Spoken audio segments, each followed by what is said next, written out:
Welcome to Crypto 101, a first principles jargon-free course on blockchain and its impact on financial services. The oldest form of crypto asset is cryptocurrency. Hence, we will begin this course by learning about cryptocurrencies. In the next few lessons, we will learn what cryptocurrencies are. We will learn about the 4 properties of fiat currency that cryptocurrencies mimic.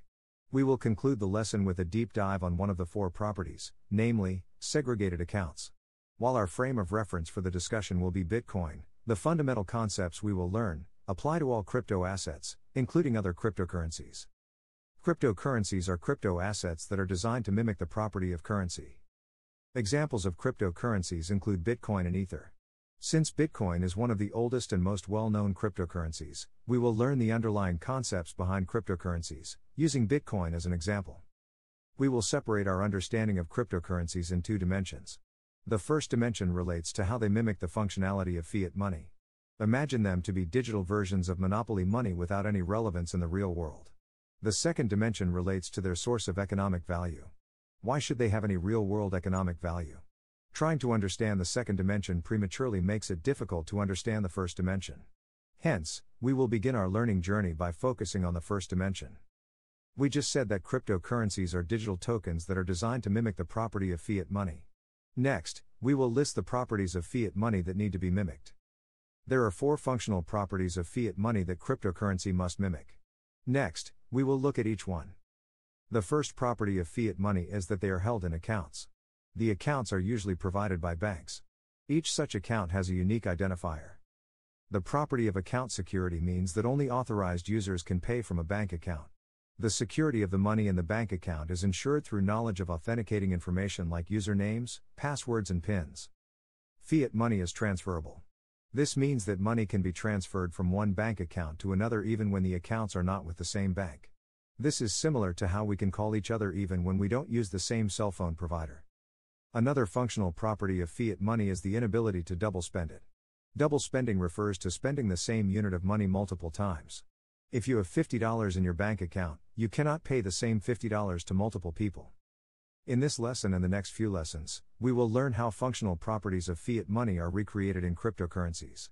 We will begin with the first property, that of segregated accounts. In fiat money, the account is uniquely identified by the combination of a bank identifier and an account number. The account number is assigned by the bank and is unique within the bank. The bank identifier is also unique. Within the US, the unique bank identifier is the routing number. It is assigned by the American Bankers Association, hence this is also called the ABA number. In the UK, the bank identifier is the sort code. Every country has a version of this. The combination of the bank identifier and the account number is unique. No 2 people will have the same combination. If you send funds to another person in a different bank, you can use this combination. But how is uniqueness maintained across countries for cross-border payments? In cross-border payments, something called the BIC code is assigned to each bank by an organization called SWIFT. The combination of BIC and account number is unique. For cryptocurrencies like Bitcoin, the equivalent of the bank account is the blockchain address. Below is an example of what a blockchain address looks like. But in a blockchain, there is no bank who is assigning account numbers. Neither are there organizations like SWIFT or American Bankers Association. Next, we will learn how uniqueness of the blockchain address is maintained without a central authority. We will use Bitcoin as an example. In this course, sometimes we will use the term blockchain address and at other times we will use the term Bitcoin address. A blockchain address can hold any crypto asset. Bitcoin addresses are a subset of blockchain addresses that hold Bitcoin. When you generate a Bitcoin blockchain address, the system first picks a random number between 1 and a very large number. Let us call this number x. Then it does some math on the number x and converts it to another number, which we will call y. Finally, it does a third level of math on y and converts it to a number that represents your blockchain address. The math behind the above ensures that it is nearly impossible for 2 people to end up with the same blockchain address. Below is an example of a Bitcoin blockchain address taken from the Blockchain Explorer site. You can see from this screenshot that the account has transacted 807 times since inception. The blockchain address is derived from a mathematical process. Hence, you may be wondering why the blockchain address contains alphabets. The reason for this apparent disconnect is the use of alphanumeric symbols to represent very large numbers in fewer character strings. The traditional decimal system that we use most frequently contains 10 numerals from 0 to 9. An example of an alternate representation system is the hexadecimal system, which has a total of 16 symbols. It contains an additional 6 alphabets from A to F. In the binary numbering system, only 2 numbers are used, zeros and ones. The purpose of alternate representational systems is to represent very large numbers in a compact way. For instance, you can see 1 billion represented in decimal system has 10 characters. The same number has 8 characters in the hexadecimal system, while in the binary system it has 20 characters. The larger the number of symbols, the more compact the representation.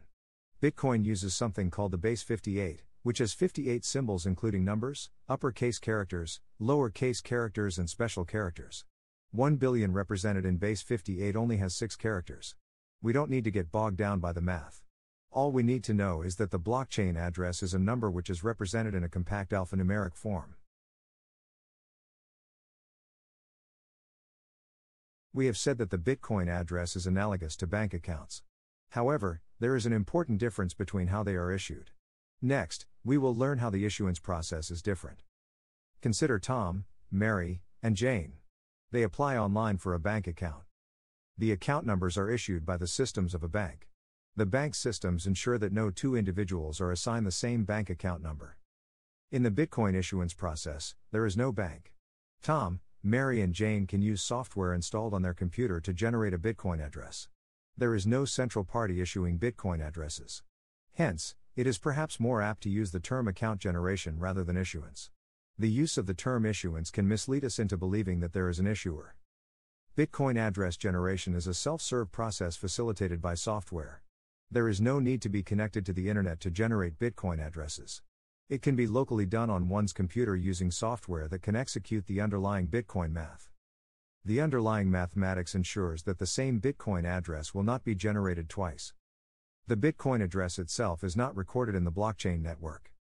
Only transactions occurring between Bitcoin addresses recorded. Hence, if a Bitcoin address never transacted, it will never appear on the blockchain network. It is useful to summarize the similarities and differences between bank accounts and blockchain addresses. Bank accounts are identifiers that segregate and track ownership of fiat currency. Blockchain addresses perform the same function for cryptocurrencies. We will learn later in this course that they can store other forms of crypto assets apart from currencies. Hence, they are a hybrid of bank accounts and brokerage accounts. Bank accounts are issued by a central record keeper in the form of a bank. Blockchain addresses are self-generated via software. The transaction history of bank accounts is recorded in the bank systems. The transaction history of blockchain addresses is recorded in the blockchain network. The banking system records bank accounts from the point of issuance, regardless of whether they transacted or not. Identifiers that segregate and track ownership of fiat currency. The blockchain network only records transactions between addresses. The mere generation of a new address is not recorded in the blockchain. Now, we will summarize what we learnt so far about the blockchain address. First, the blockchain address is analogous to a bank account, with the caveat that the blockchain address can hold non-currency assets as well. Second, unlike bank account numbers that are issued by banks, there is no central authority that issues blockchain addresses. Third, the blockchain address is generated by first generating a random number and doing mathematical transformations on it. Fourth, the underlying math behind the generation of the blockchain address ensures that there is a near zero likelihood of 2 users ending up with the same address. Finally, even though the blockchain address is a number, its visual representation is alphanumeric. We can now identify the 3 dimensions of the crypto ecosystem. The first dimension is the crypto token. An example of a crypto token is a currency token. Bitcoin and Ether are examples of cryptocurrency tokens. Non-fungible tokens are another example of a crypto token. The second dimension is the blockchain address, which holds ownership of the crypto token. The third dimension is the blockchain network, which records transactions associated with the address. Examples include the Bitcoin and Ethereum network.